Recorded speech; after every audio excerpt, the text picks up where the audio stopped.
ప్రైజ్లాడండి అందరికీ కూడా. యెషయా గ్రంథం 29వ అధ్యాయము 19వ వచనాన్ని చదువుకుందాం. యెషయా గ్రంథం 29:19.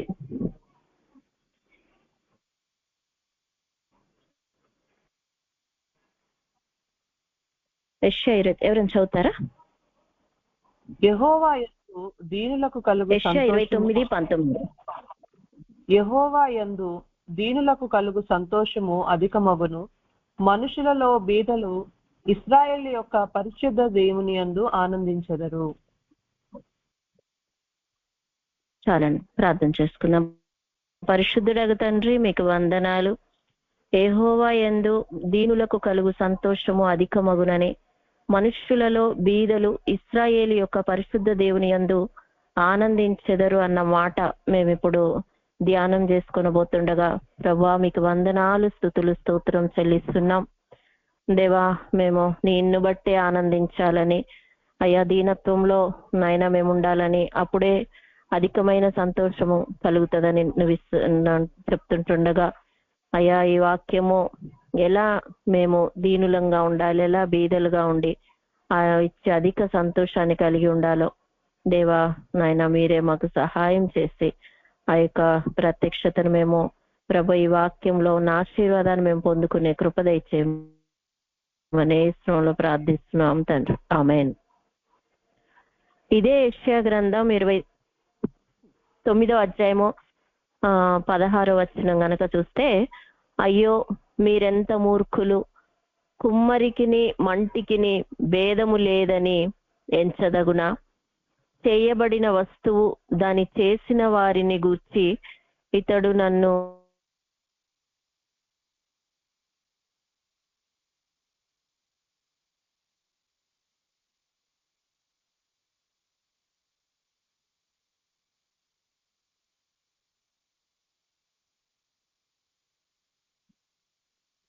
మేడం మీ వాయిస్ వినిపించట్లేదు మేడం.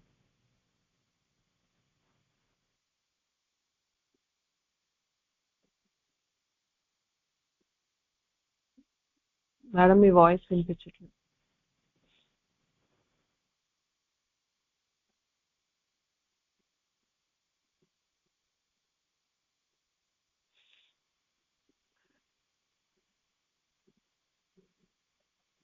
మేడం ఒక్కసారి లాగౌట్ అయ్యి మళ్ళీ లాగిన్.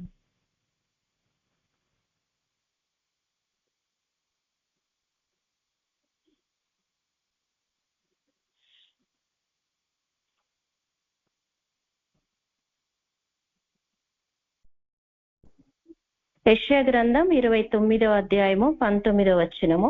యెహోవా యందు దీనులకు కలుగు సంతోషము అధికమగును, మనుష్యులలో బీదలు ఇశ్రాయేలు యొక్క పరిశుద్ధ దేవుని యందు ఆనందించెదరు. కనుక ఇంకా మనం గనక 16వ వచనం నుంచి చూస్తే, అయ్యో మీరెంత మూర్ఖులు, కుమ్మరికిని మంటికిని భేదము లేదని ఎంచదగునా.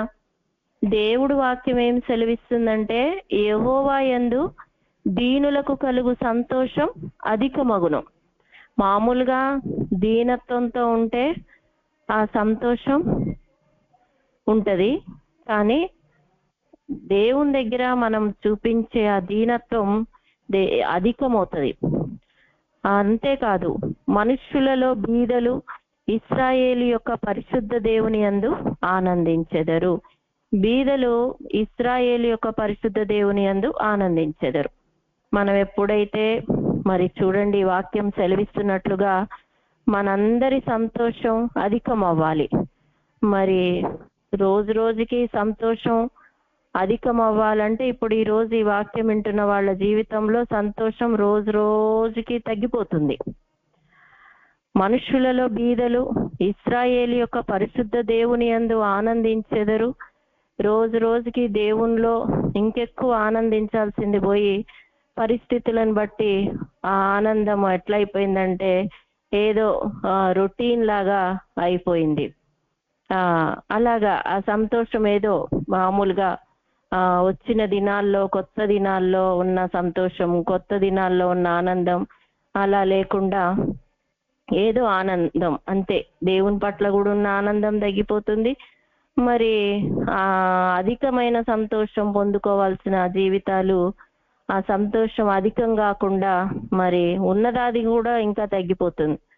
ఎందుకు అలాంటి ఆ పరిస్థితి అంటే, మన జీవితం ఎప్పుడు కూడా ఒకే రకంగా సాగదు కదండి.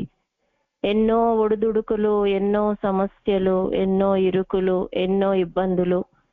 కొన్నిసార్లు కరువు ఉంటది, అప్పుల సమస్య, కొన్నిసార్లు వివాహ సమస్య, కుటుంబ సమస్య, కలహాలు, మరణాలు, రోగాలు, వ్యాధులు, దుర్వార్తలు, ఇవన్నీ ఒకదా వస్తూనే వస్తూనే వస్తున్నప్పుడు ఆ పరిస్థితుల్ని ఒకటి గట్టెక్కామంటే ఇంకొక పరిస్థితి ఎదురవుతున్నప్పుడు మరి ఎందుకు ఇలా జరుగుతుంది, ఎందుకు నా జీవితంలోనే ఎందుకు ఇలా జరుగుతుంది అని చాలా మంది ప్రశ్నతో మరి దేవుణ్ణి మరి ఆ మనస్సులోనైనా సరే, లేకపోతే మామూలుగా అయినా సరే, ఎందుకు దేవా అట్లా చేసావు, ఎందుకు దేవా ఇట్లా చేసావు అని ప్రశ్న వేసే వాళ్ళలాగా ఉంటారు. మనం ఎప్పుడు కూడా ఏదైనా జరగనివ్వండి మన జీవితంలో మన హృదయాన్ని ఎంత జాగ్రత్తగా కాచుకోవాలి, మన నోటి మాటల్ని ఎంత జాగ్రత్తగా కాచుకోవాలంటే ఒక్క యోబు చూస్తేనే మనకు అర్థమవుతుంది.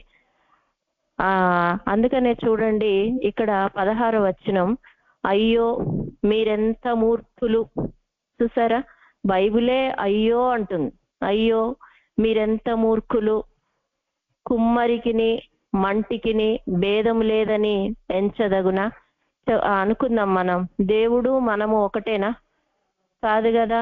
మనం గనక మనుషులు లాగా ఒకవేళ భర్త కావచ్చు, తల్లిదండ్రులు కావచ్చు, ఎవరైనా మనతో వాళ్ళు ఏదన్నా సమస్య రాగానే నీ వల్లే వచ్చింది, నువ్వే ఇట్లా చేసినావు, నువ్వు అట్లా అసలు ఎందుకు ఇట్లా చేసావు, నన్ను అట్లా చేసావని ఎట్లా ప్రశ్నిస్తారో అట్లా దేవుణ్ణి కూడా అంటున్నారు. దేవుడు అంటున్నాడు, అదేంటి మీరు అట్లా అంటారు, కుమ్మరికిని మంటికిని భేదములు లేదని ఎంచదగునా. చేయబడిన వస్తువు దాన్ని చేసిన వారిని గూర్చి ఇతడు నన్ను చేయలేదనవచ్చునా. చూసారా, చేయబడ్డ వస్తువు, కుండ చేయబడింది కుమ్మరి చేతిలో, మరి ఈయన నన్ను చేయలేదు అని కుండ అంటే ఎట్లుంటది కుమ్మరతనికి? ఇక కొద్ది రూపింపబడిన వస్తువు రూపించిన వానిని గూర్చి ఇతనికి బుద్ధి లేదనవచ్చునా. అసలు నీకు బుద్ధి ఉందా అని తయారైన కుండ, లేకపోతే మనం పుట్టిన పిల్లలు మనల్ని అంటే ఎంత బాధ అనిపిస్తుంది. అలాగే ఎప్పుడు కూడా రూపింపబడ్డాం మనం, మనల్ని రూపించిన. అందుకే ఒక భక్తుడు అంటాడు, ఆయన ఆకాశం అందున్నాడు, ఆయన తనకిచ్చ వచ్చినట్లుగా చేసుకుంటాడు.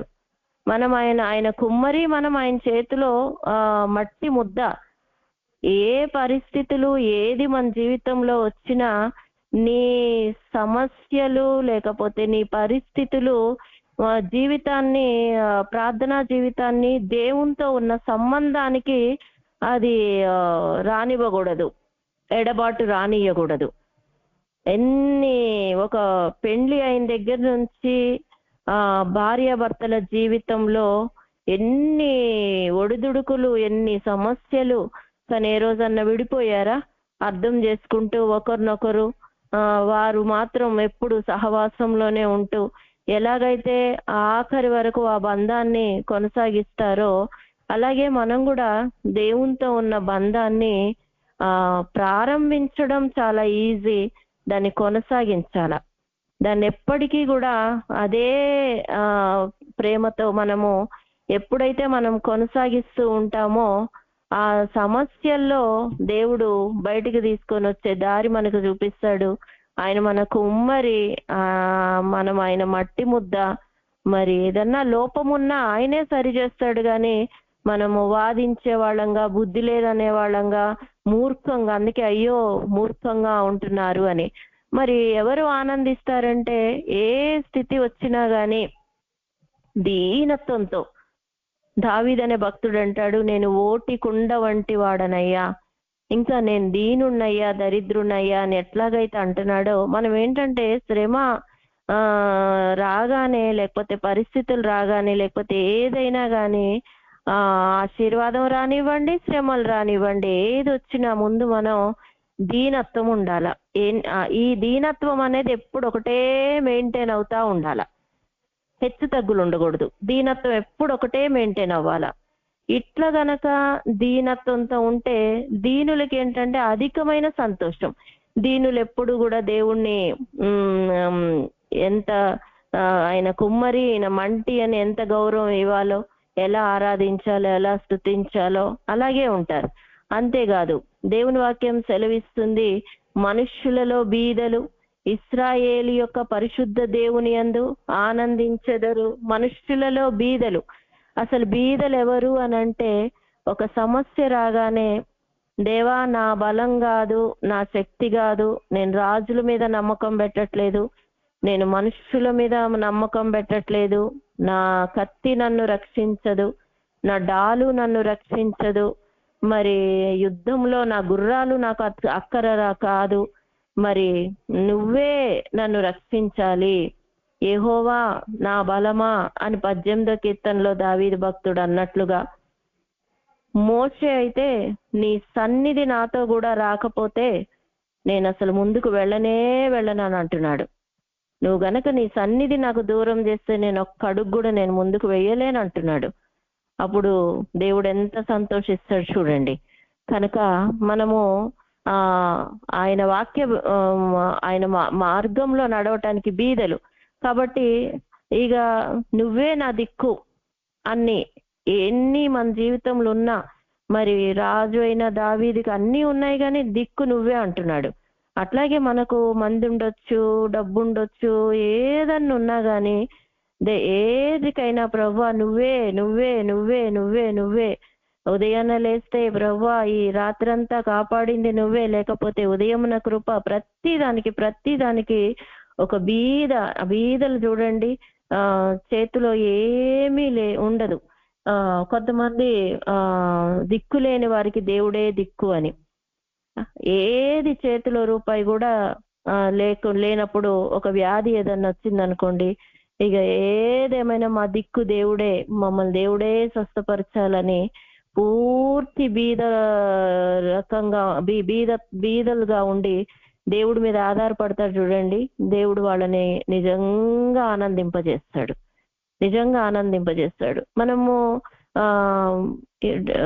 డబ్బు లేకుండా ఉంటాం కాదు, మన మనసు ఎప్పుడు కూడా పూర్తిగా దేవుని మీద ఆధారపడేటట్లుగా ఉండే వారంగా ఉండాలి. అందుకే చూడండి ప్రకటన గ్రంథం 21:3, ప్రకటన 21:3.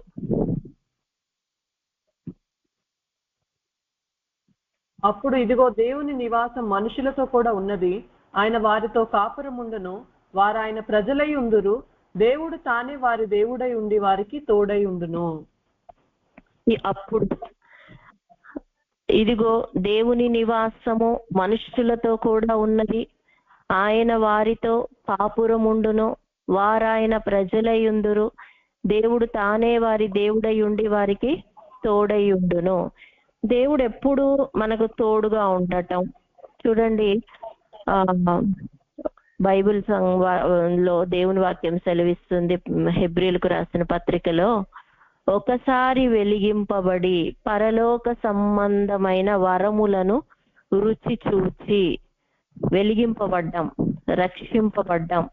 వెలిగింపబడ్డామంటే దేవుని నివాసం మనలోకి వచ్చేసింది. అలాగే ఒకసారి హెబ్రీ 6:4, ఒకసారి వెలిగింపబడి పరలోక సంబంధమైన వరమును రుచి చూసి, దేవుడు అంటే ఏంటో అర్థమైంది, పరిశుద్ధాత్మ అంటే ఏంటో అర్థమైంది, దర్శనం అంటే ఏంటో అర్థమైంది, వాక్యం అంటే ఏంటో అర్థమైంది, పరలోకం అంటే ఏంటో అర్థమైంది, పాతాళం అంటే ఏంటో అర్థమైంది, నరకం అంటే ఏంటో అర్థమైంది, శిక్ష అంటే ఏంటో అర్థమైంది, ఆశీర్వాదం అంటే ఏంటో అర్థమైంది, ఎంతో సైతాన్ అంటే ఏంటో అర్థమైంది. అన్ని రకాలుగా అర్థం చేసుకొని అన్ని రకాలుగా దేవుడు మనల్ని జ్ఞానంతో నింపిన తర్వాత ఒకసారి వెలిగింపబడి పరలోక సంబంధమైన వరమును రుచి చూచి పరిశుద్ధాత్మలో పాలివారై, ఆత్మలో పాలివారు, పాలిభాగస్తులు, ఒక బిజినెస్ పార్ట్నర్స్ అని అంటే అర్థం ఏంటి? ఇద్దరు కూడా కలిసి బిజినెస్ ని రన్ చేయటం. అట్లాగే మరి లేచిన దగ్గర నుంచి పరిశుద్ధాత్ముడితోనూ యేసు ప్రభుతోనూ సహవాసం. ఈరోజు నాకు ఈ భలే ఈ పాట ఇచ్చాడే, ఈరోజు ఈ దర్శనం ఇచ్చాడు, ఈరోజు ఈ కళ వచ్చింది, ఈరోజు దేవుని దగ్గర నుంచి నాకు ఈ గైడెన్స్ వచ్చింది. ఇలాగా మరి ఆయనతో ఉన్న ఆ అనుబంధం, కాపురం ఉంటాం, రోజు రోజు కాపురం ఉంటాం. దేవుడు తోడుగా ఉన్న నిజంగా ఒక రహస్య స్నేహితుడు అనొచ్చు. కంటికి కనబట్టలేదంతే, కానీ బస్లో వెళ్ళినా, బస్లో ఆటోలో వెళ్తే ఆటోలో కూర్చుంటే, అట్లా అన్ని విషయాల్లో ఒక చిన్న శ్రమ వస్తే యేసయ్యా అని చెప్పడం, దానికి దేవుడు జవాబు ఇవ్వడం, ఇవన్నీ రుచి చూసిన వాళ్ళే. మీరంతా కూడా ఈ వాక్యం వింటున్న వాళ్ళు రుచి చూసిన వాళ్ళే. కానీ మధ్యలో ఆ సంబంధం ఎప్పుడైతే కట్ అయిపోతుందో, ఎప్పుడైతే దేవుడి మీద ఆధారపడటం అనగా క్రమంగా ప్రార్థనా జీవితంలో వెనుకబడిపోవడం. ఎందుకు ప్రార్థనలో వెనుకబడిపోతున్నామంటే, కొంతమంది ఇంతకు ముందు ఉన్నంత ఫ్రీగా లేదు మాకు, మేము ఇప్పుడు బిజీగా ఉన్నాము, లేకపోతే కొన్ని పరిస్థితులు మమ్మల్ని ఆ రీతిగా అనుకూలపరచడం లేదని, ఆ విధంగా మరి రకరకాల సాకులతో పరిశుద్ధాత్ముడితో అన్యోన్య సహవాసంలో ఉండవలసింది ఆ సహవాసానికి కొంచెం దూరం కావటం, లేకపోతే ఆ సహవాసం బ్రేక్ అవటం. ఎప్పుడైతే సహవాసం బ్రేక్ అవుతుందో, బండ్లో పెట్రోలు ఒక్క చుక్కున్నా కానీ మెల్లగా పోతా ఉంటది. మనం అనుకుంటాం భాషలు ఉన్నాయి, అన్నీ ఉన్నాయి, బాగానే ఉంది కదా అని. కానీ కొంత దూరం అయ్యాక ఎట్లా ఆగిపోతుందో, ప్రవాహం ఆగిపోతుంది మన జీవితంలోకి, ఆత్మ ప్రవాహం. అప్పుడు ఏం చేయాలో కూడా అర్థం కాదు. చీకట్లో మనము వెళ్తే రోడ్డు ఎలా సరిగా కనబడదో, మరి ఆ చీకట్లో ఉన్నప్పుడు ఎలా వస్తువులు కనబడవో, ఎవరికి సువార్త చెప్పాలి, ఏం మాటలు చెప్పాలి, ఎవరింటికి వెళ్ళాలి, అసలు నేను ఎవరి కోసం ప్రార్థన చేయాలి, దేవుడు ఏం చెప్పబోతున్నాడు, ఇవన్నీ కూడా ఒక బ్రేక్ అయిపోయినట్లుగా, ఒక నడిపింపు పోయినట్లుగా ఉండి ప్రార్థన మళ్ళీ ఉంటది. అది ఎట్లుంటదంటే ఓటు కుండ లాంటి ప్రార్థనే. మళ్ళా అన్ని రకాలుగా వాక్యమే అన్ని రకాలుగా, కానీ నిజంగా శక్తి అనేది లోపల ఉండాల. అందుకనే దేవుని వాక్యం సెలవిస్తుంది, ఇదిగో దేవుని నివాసము మనుష్యులతో కూడా ఉన్నది. కనుక మనము మరెందుకు దేవుని నివాసము మనలో నుంచి ఆ గైడెన్స్ రావడం లేదు అని అంటే, ఒక పరమగీతంలో ప్రియురాలంటది, నీ జల్దరు వృక్షపు నీడలో నేను ఆనందభరితనైతున్నానని. దీనత్వంతో ఆ జల్దరు వృక్షపు నీడలో, ఆయన నీడలోనే ఆనందం, ఆయన నీడలోనే సంతోషం. కానీ ఎప్పుడైతే ఆ జల్దరు వృక్షపు నీడకు దూరం అయిపోతామో, ఆయన ఆ వృక్షపు పండ్లు ఉండవు, ఆ బలం ఉండక బలహీనం. ఎప్పుడైతే బలహీనమో, సమస్య వస్తే తట్టుకునే శక్తి ఉండదు. ఇంతకు ముందు వచ్చినాయి మీకు సమస్యలు, ఇప్పుడు వచ్చినాయి. కానీ ఇంతకు ముందు ఏడుపు ఉండేది కాదు, సమస్యల్లో కూడా సంతోషం ఉండేది. ఇప్పుడు చిన్న మాటకే ఏడుపు వస్తూ, చిన్న సమస్యకే కదిలిపోయే పరిస్థితి ఎందుకు ఉంది?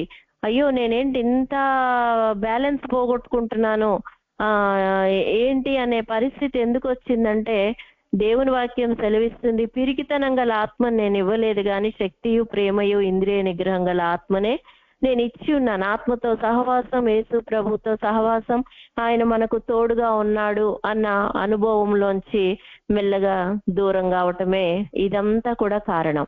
ఇదంతా ఒక చిన్న సున్నితమైన, ఎందుకు అని అంటే బీదల కంటే నీకు ఏదైతే నీకు బంధకాలు ఉన్నాయో ప్రతీది కూడా, ఒకవేళ స్నేహితుల సమయం అన్నీ కూడా మనం ఎక్కడికక్కడ కట్ చేసుకొని పూర్తిగా ఇక నువ్వు లేకపోతే నాకు జీవితం ఏంటి అన్నట్లుగా దేవునికి ఇచ్చే సమయం మనం దేవునికి ఇచ్చినట్లయితే దేవుడు ఏం చేస్తాడో తెలుసా అండి, మనకు ఏ సమస్య వచ్చినా ఆ సమస్యకు ఎదుర్కోవడానికి శక్తే కాదు, కావలసిన దర్శనం ఇస్తాడు, కావలసిన నడిపింపిస్తాడు.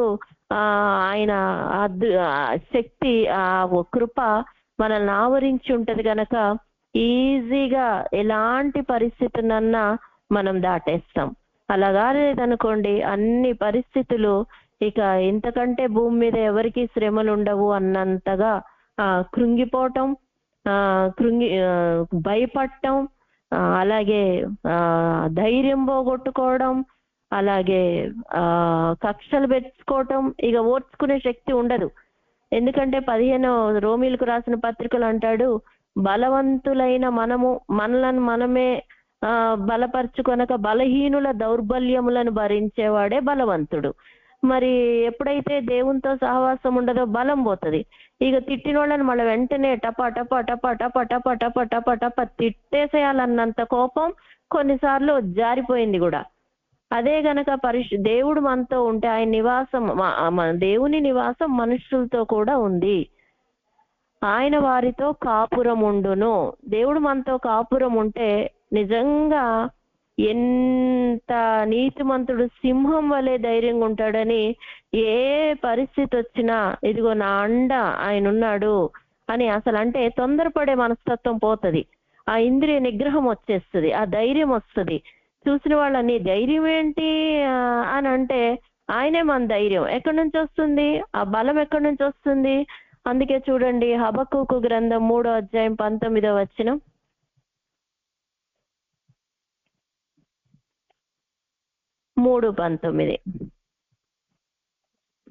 ప్రభువగు యెహోవాయే నాకు బలము, ఆయన నా కాళ్ళను వేడి కాళ్ళ వలె చేయును, ఉన్నత స్థలముల మీద ఆయన నన్ను నడవచేయును. చూసారా, ప్రభువగు యెహోవాయే నాకు బలం.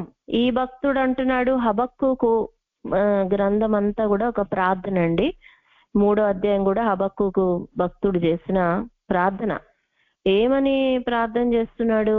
అంజూరపు చెట్లు పూయకుండినను, ద్రాక్ష చెట్లు ఫలింపకపోయినను, ఒలీవ చెట్లు కాపులేకయుండినను, చేనిలోని పైరు పంటకు రాకపోయినను, గొర్రెలు దొడ్డిలో లేకపోయినను, సాలలో పశువులు లేకపోయినను. ఇన్ని కష్టాలు వచ్చినాక ఇక నాకు ఏమి ఒకటంటే ఓకే, ఆయన కుమ్మరి, నేను మట్టి ఒప్పుకుంటా. అసలు రూపింపబడ్డా నేను, ఆ రూపించిన అతనికి ఏమన్నా బుద్ధి ఉందా అన్నట్లుగా. ఒకవేళ ఒక్క సమస్య కాదు కదా ఇక్కడ, అంజూరపు చెట్లు పూయకపోయినా, ద్రాక్ష చెట్లు ఫలింపకపోయినా, ఒలివ చెట్లు కాపు లేకపోయినా, చేనిలోని పైరు పంటకు రాకపోయినా, గొర్రెలు దొడ్డిలో లేకపోయినా, అన్ని లేవు లేవు లేవు లేవు లేవు, సాలలో పశువులు లేకపోయినాను, అన్ని సమస్యలు ఒకే వైపు వచ్చినా ఈ భక్తుడు అంటున్నాడు, నేను యెహోవా యందు ఆనందించేదను. అదే దీనత్వం అండి. బీదలు సంతోషిస్తారంటే ఈయన ఎంత బీదలో ఏవి లేకపోవచ్చు, కానీ ఉన్నాను అను దేవుడు నాతో ఉంటే చాలు, ఆయన నాకు తోడుగా ఉంటే చాలు, ఆయన నాతో కాపురం ఉంటే చాలు, ఆ జల్దరు వృక్షపు నీడలో నేను ఆయన నేను ఆయన సన్నిధిని అనుభవిస్తూ మరి ఉంటే చాలు అని, ఆయన నా కాళ్లను లేడి కాళ్ల వలె చేయును. ఒక్కసారి దేవుడు గనక మనకు బలం ఇస్తే మన కాళ్ళు ఏమైపోతాయంటే లేడి కాళ్ళలాగా మారుస్తాడు. అంటే కృంగుదల పోయి ఒక లేడీ అదేంటి లేడి కాళ్ళలాగా చేయటం ఆవిడ ఏ పని చేయటానికైనా ఇక ఏ రోజు కూడా బ్యాలెన్స్ తప్పేటట్టుగా ఉండదు. ఒకరోజు కృంగుదల, ఒకరోజు ఫేసు కుంగిపోయిన ఫేసు, ఒకరోజు అలసిపోయిన ఫేసు, ఒకరోజు ఇంకేదేదో ఎట్లా ఉండదు. ఎప్పుడు ఒకే రీతిగా ఆయనలో ఆనందం, ఆయనలో ఆనందం, ఆయనలో ఆనందం. ఏదైనా ఎటువంటి పరిస్థితులు వచ్చినా ఈరోజు మనం నేర్చుకోవాల్సింది ఇదేనండి. ప్రభువగు యెహోవాయే నాకు బలం, మన బలము ఆయనే. కాబట్టి బలం అంటే ఏంటి? మనం బలం పొందుకోకపోతే పరిస్థితులు మనల్ని ఎంతో బలహీనం చేస్తాయి. ఎప్పుడైతే పరిస్థితులు బలహీనం పరుస్తుందో అపవాదికి చోటు దొరుకుతుంది. కనుకన ఇక్కడ చూడండి, ఆ ఉన్నత స్థలముల మీద ఆయన నన్ను నడువజేసెను. కాబట్టి మరి ఆయన మనతో కాపురం ఉండాలి, ఆయన మనకు తోడుగా ఉండాలంటే ప్రార్థన అనుభవం, ఉన్నతమైన ప్రార్థన. నేను ఇందాక చెప్పినట్లుగా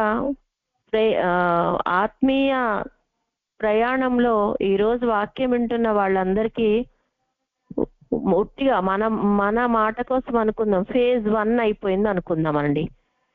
ఫేజ్ 1 తర్వాత ఒకవేళ ఈరోజు నీకు సమస్యలను బట్టి అంజూరు పండ్లేమో పూయట్లేదు, ఎంత కష్టపడ్డా గాని సేవకులు తయారు కావట్లేదనో, లేకపోతే ద్రాక్ష చెట్లు ఫలించట్లేదనో, సంఘం అభివృద్ధి, ఒలీవ చెట్లు కాపు లేవు, స్వస్థతలు జరగటం లేదని, వ్యాధులు ఉన్నాయని, చేనిలోని పైరు పంటకు రాకపోయినా, చేతిలో డబ్బులు లేవని, గొర్రెలు దొడ్డిలో లేకపోయినా, నా ద్వారా ఒక్క ఆత్మ కూడా రక్షణలోకి రావట్లేదని, సాలలో పశువులు లేకపోయినా, అసలు పని చేసేవాళ్లే లేరు, మెయింటైన్ చేసేవాళ్ళు లేరు, నడిపించే వాళ్ళు లేరు, ఇలాగా రకరకాలుగా మాట్లాడుతూ ఉంటే చూడండి, దేవుని వాక్యం సెలవిస్తుంది, సాలలో పశువులు లేకపోయినను నేను యెహోవా యందు ఆనందించెదను, నా రక్షణకర్తయగు దేవుని యందు నేను సంతోషించెదను. కానీ మనం దేవుని యందు గనక ఈ విధంగా సంతోషిస్తే, మనం అలాగా కంప్లైంట్ ఇచ్చేవాళ్ళంగా లేకపోతే ఉంటే అది రెండో దూరం అయిపోయిన అనుభవం. అలా ఎప్పుడైతే మనము ఇప్పుడు చూడండి, యేసు ప్రభు గురించే చూద్దాం. మత్తయి సువార్త 17వ అధ్యాయం 3వ వచనం చదవండి. మత్తయి సువార్త 17:3.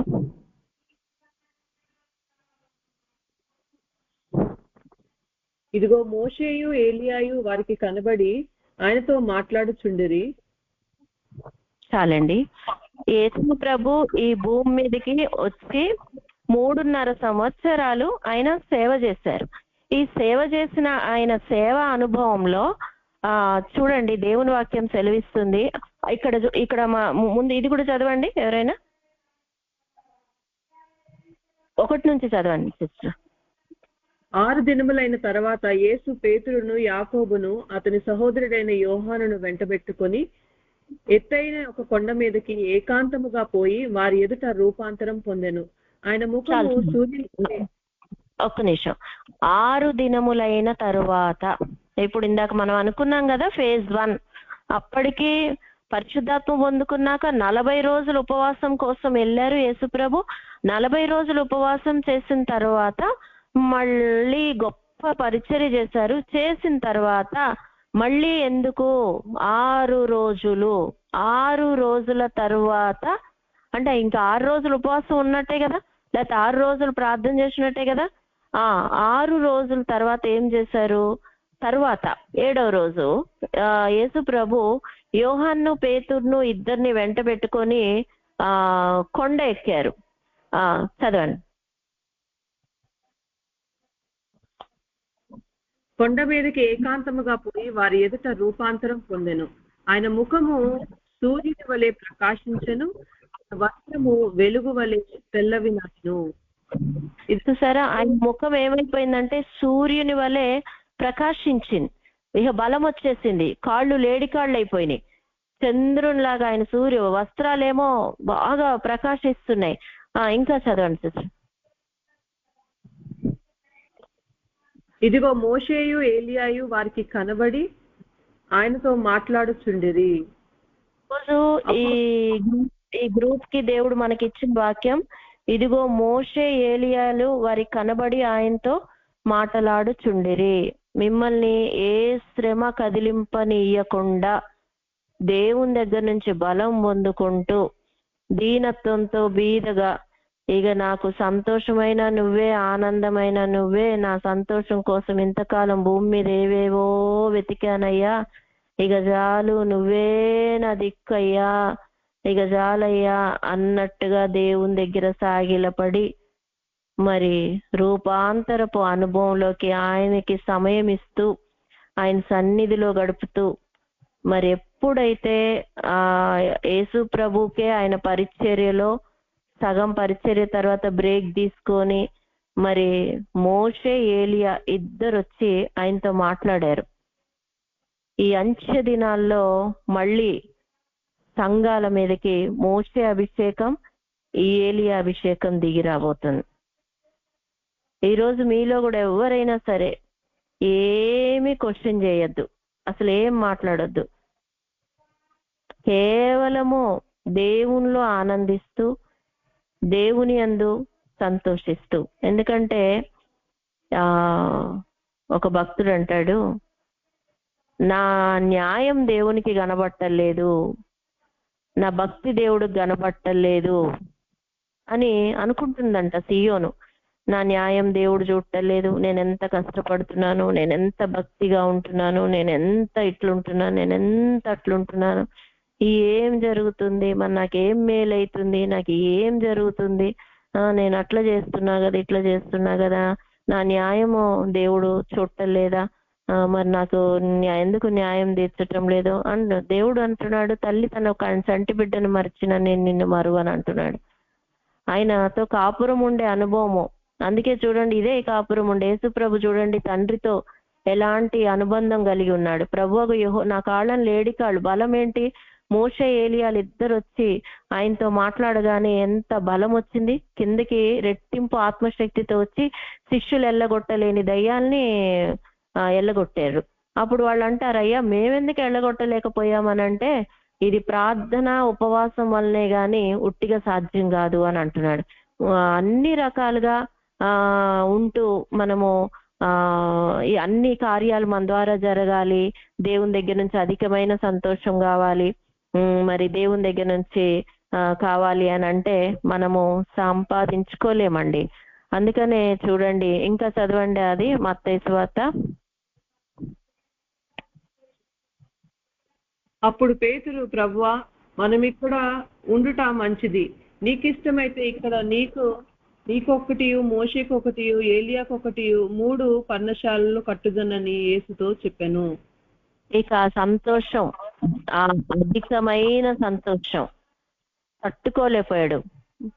ఆ దేవుని సన్నిధిలో నుంచి వచ్చిన ఆ గొప్ప సంతోషం, ఇంత ఆనందం ఉందేంటి, ఇంత సంతోషం ఉంది. ఇక మనం కిందకి వెళ్ళొద్దు, కిందకి వెళ్తే అన్ని బాధలే, అన్ని కష్టాలే, అన్ని శ్రమలే, ఇక మనుషుల మీద పడుతుంటారు, తిననివ్వరు, కూర్చొనివ్వరు, లేవనివ్వరు, ఇక విసుగు విసుగు విసుగు, ఇక ఇదే బాగుంది అని అంటే మళ్ళీ ఎప్పుడు అక్కడ ఉండే టైం కూడా కాదు. మళ్ళీ ఎప్పుడు కూడా అట్లా ఉండకూడదు. మాకు కూడా ఈ మధ్య ఒక సిస్టర్ మాకు చెప్పింది, మేడం 7 రోజులు సాయంత్రం 6 నుంచి ఉదయం 6 దాకా ప్రార్థన చేయాలంట, దేవుడు బయలుపరిచాడంటే ఈ రోజు కూడా మేము మందిరంలో ఉన్నాం, 5వ రోజు నైట్ అంతా ప్రేయర్ జరుగుతుంది. మన సేవా ప్రయాణంలో మనకు బలం ఎక్కడి నుంచి వస్తుందంటే ఈ ప్రార్థన ఉపవాసాల ద్వారానేనండి. లేకపోతే మనం చాలా బలహీనం అయిపోతాం. బలహీనం ఎప్పుడవుతాము అని అంటే అదే చెప్పాను కదా, ఏ శ్రమను తట్టుకునే శక్తి ఉండదు. ప్రతిదీ భూతద్దంలో కనబడ్డట్టు ఉంటది. నేను ఇంతకుముందు ఇట్లా లేనే, ఇప్పుడేంటి చిన్న విషయానికి కూడా ఏడుస్తున్నా, ఇంతకుముందు ఇట్లా లేనే, అట్లాగా నీకు నువ్వే ప్రశ్న.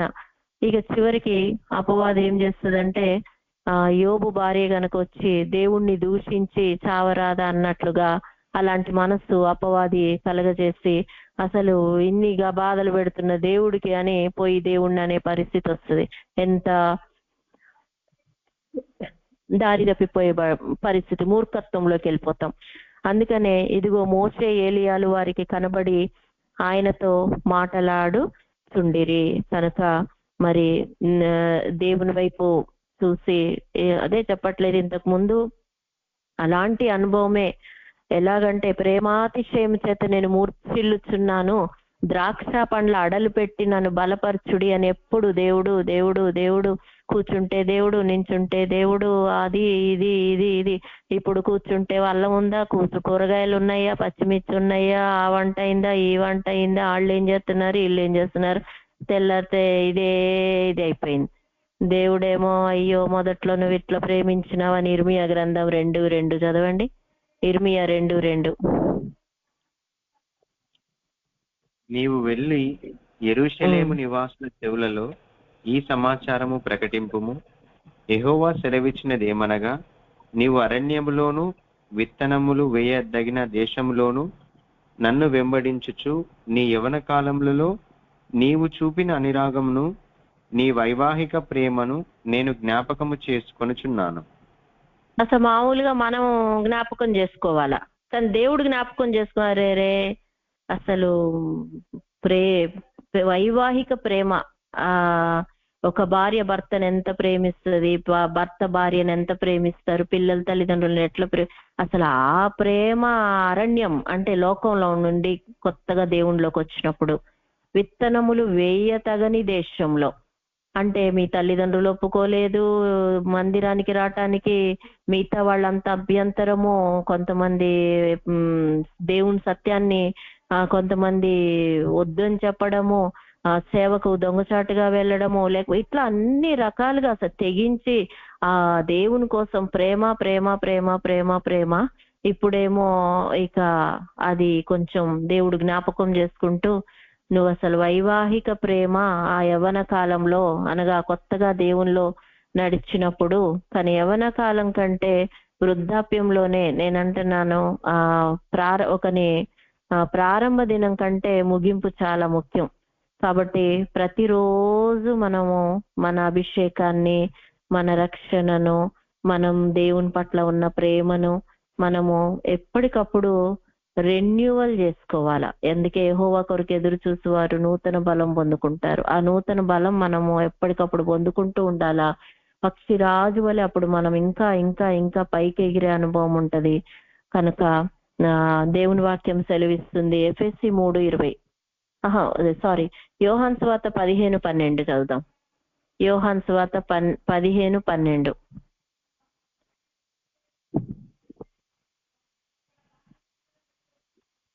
నేను మిమ్మల్ని ప్రేమించిన ప్రకారము మీరు ఒకరినొకడు ప్రేమింపవలదననే నా ఆజ్ఞ.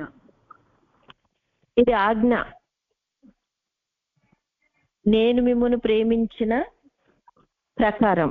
దేవుడైతే మనల్ని ఎట్లా ప్రేమిస్తున్నాడంటే, మనం ప్రేమించకపోయినా ఆయన ప్రేమిస్తున్నాడు. ఎందుకో తెలుసా? వీళ్ళు ఒకప్పుడు ఎంత బాగా ప్రేమించారని అదే జ్ఞాపకం చేసుకుంటూ ఆయన ప్రేమ మాత్రం కంటిన్యూ అవుతుంది. ఆయన ప్రేమ కంటిన్యూ అవుతుంది, విడిచిపెట్టట్లేదు ఆయన. కానీ మన ప్రేమ మాత్రం కట్ అయిపోతుంది. అందుకనే నేను మిమ్మును ప్రేమించిన ప్రకారం మీరును ఒకరి మీద ఒకరినొకరు ప్రేమింపవలెనన్నదే ఆజ్ఞ. కాబట్టి ఒకరినొకరు ప్రేమించాలి. ఎవరు ఎట్లా పోతే నాకేంటి అన్నట్లుగా ఉండొద్దు. ఇంకా చదవండి సిస్టర్. 15:12. స్నేహితుల కొరకు తన ప్రాణాన్ని కంటే ఎక్కువైన ప్రేమ లేడు. నేను మీకు ఆజ్ఞాపించిన వాటిని చేసిన ఎడల మీరు నా స్నేహితులై ఉందురు. దాసుడు తన యజమానుడు చేయని దానిని ఎరగడు గనక ఇక మిమ్మును దాసులని పిలవక స్నేహితులని పిలుచుచున్నాను. ఎందుకనగా నేను నా తండ్రి వలన వినిన సంగతులన్నిటినీ మీకు తెలియజేసి మీరు నన్ను ఏర్పరచలేదు. ఆజ్ఞ ఏంటి? ఆజ్ఞ అంటే ఒకరినొకరు ప్రేమించాలా. ప్రేమించటం అంటే నా బాధలే నాకున్నాయి, నా కష్టాలే నాకున్నాయి, నేను పోయి ఎవరిని ప్రేమించాలా, నాకు మూడ్ లేదు, కుంగిపోయి అట్లా అనకూడదు. మరి దేవుడు ఒకవేళ మనం గనక ఆయన ఆజ్ఞాపించినట్లుగా చేస్తే వాక్యం ఏం సెలవిస్తుందంటే, నువ్వు నేను ఎట్లా చెప్తే అట్లా విన్నావు కాబట్టి ఇప్పటి నుంచి దాసుడు కాదు, నువ్వు నా స్నేహితుడు అని దేవుడు ఆయన వారితో కాపురం ఉండును, ఆయన వారికి తోడై ఉండును. కాపురం అంటే భార్యాభర్తలు మధ్యలో ఏ రహస్యాలు ఎట్లా ఉండవో అలాగా దేవుడు కూడా మనకు అన్ని వాక్యము కావచ్చు, అన్ని సత్యాలు మనకి విడమర్చి చెప్తా ఉంటాడు. అటువంటి గొప్ప అనుభవం పొందుకుంటాం. ఈ వాక్యం వింటున్న వాళ్ళు నిజంగా దేవుడు ఆ మోషే ఏలియాలు కనిపించి యేసు ప్రభుతో ఎలా మాట్లాడారో మీకు కూడా మోషే అభిషేకం, ఏలియా అభిషేకం ఇచ్చి అలాంటి కృపిచ్చి అలాంటి దర్శనాలతో, పరలోక దర్శనాలతో నింపాలనే దేవుడు ఈ వాక్యం చెప్తున్నాడు. ఎందుకు మేము ఇంత ప్రార్థన చేస్తున్నా దేవుడు ఎందుకు మాకు ఈ వాక్యాలే ఇస్తున్నాడు, మేము ఎన్ని గంటలు చేస్తున్నామంటే దేవుడు చూసేది ఎప్పుడు కూడా అండి క్వాలిటీ, క్వాంటిటీ కాదు, క్వాలిటీ. ఏమీ కూడా అవసరం లేదు. ఒక్కసారి దేవుని దగ్గరకు వచ్చి నీ హృదయపూర్వకంగా ఎలా ప్రార్థన చేస్తున్నావో అది ఆయనతో ఉన్న వ్యక్తిగత ఆ రిలేషను, ఆ సంబంధం, ఆ ప్రార్థనా జీవితం, ఆ నడిపింపు, ఆ నిమిషం ఆయన నీతో మాట్లాడే అనుభవం, ఇవన్నీ కూడా మనం మళ్ళీ తిరిగి ఆ ప్రేమను మళ్ళా సంపాదించుకోవాలా. ఆ ప్రేమలోనే మనము ముందుకు సాగే వాళ్ళంగా ఉండాలా. అప్పుడు ఏమవుతుందంటే మనం ఎప్పుడైతే దేవుణ్ణి ప్రేమిస్తామో దేవుడు మనల్ని ప్రేమిస్తాడో, మనలోకి దేవుని ప్రేమ కుమ్మరింపబడి ఎవరు బాధల్లో ఉన్నా ఎవరు కష్టాల్లో ఉన్నా మనకు వాళ్ళ గురించిన దుఃఖం ఉండి ఆటోమేటిక్ గా మనం ప్రేమిస్తాం. మామూలుగా అయితే మనం సొంతంగా ప్రేమించలేం. కనుకనే ఎఫెసీ 3:20 చదువుదాం. ఎఫెసీ 3:20.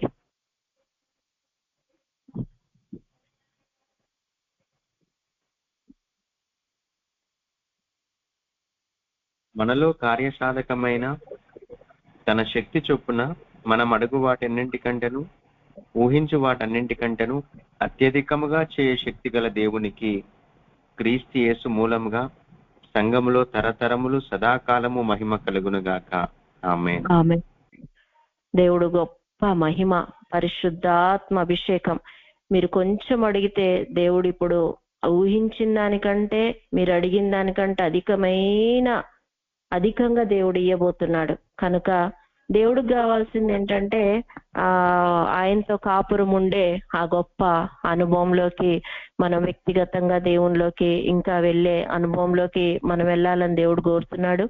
అలాగా మనం దీనత్వంతోనూ బీదలుగా ఇశ్రాయేలు యొక్క పరిశుద్ధ దేవుని యందు ఆనందించేదారంటే పట్టుదలతో ప్రార్థన. చూడండి, నేను కూడా బైబిల్ చదువుతున్నాను అనుకుంటున్నాం అనుకోండి, ఏదో వాక్యం చెప్పడానికి ఇతరులకు చెప్పడానికి తీసినప్పుడు మాత్రమే బైబిల్ తీస్తే అది ఎట్లుంటది చూడండి. ఏదో ఇప్పుడు ఆన్లైన్ ఆన్గానే ప్రార్థన చేసి ఇక నేను మస్తు చేసినానని అసలు వ్యక్తిగతంగా ప్రార్థన చేయకపోతే అది ఎట్లా ఉంటది? విజ్ఞాపన ప్రార్థన వేరు, కన్నీటి ప్రార్థన వేరు, ఈ స్తుతి దేవునితో మాట్లాడే మళ్ళా పర్సనల్ వేరు. కనుక గమనించి మరి దేవుడైతే మనం జ్ఞాపకం చేసుకుంటున్నాడు. ఎలాగైతే 6 రోజులతో యేసు ప్రభు మోషే ఏలియాలు వచ్చి మాట్లాడారో, మరి ప్రభువు యెహోవాయే నాకు బలం, ఆయన నా కాళ్ళను లేడి కాళ్ళుగా చేస్తానని గొప్ప అభిషేకంతో నింపి ఒక్కొక్కళ్ళను ఏలియాలాగా మోసే అభిషేకంతో నింపి దేవుడు అనేక ప్రత్యక్షతలు దర్శనాలతో నింపి నడిపించాలని, మీరు అడిగిన దానికంటే ఊహించిన దానికంటే కూడా ఇంకెక్కువ ఇచ్చి నడిపించాలని ఇష్టపడుతుంటుండగా ప్రార్థన చేసుకుందాం. ప్రార్థన సమయం సిస్టర్ గారు.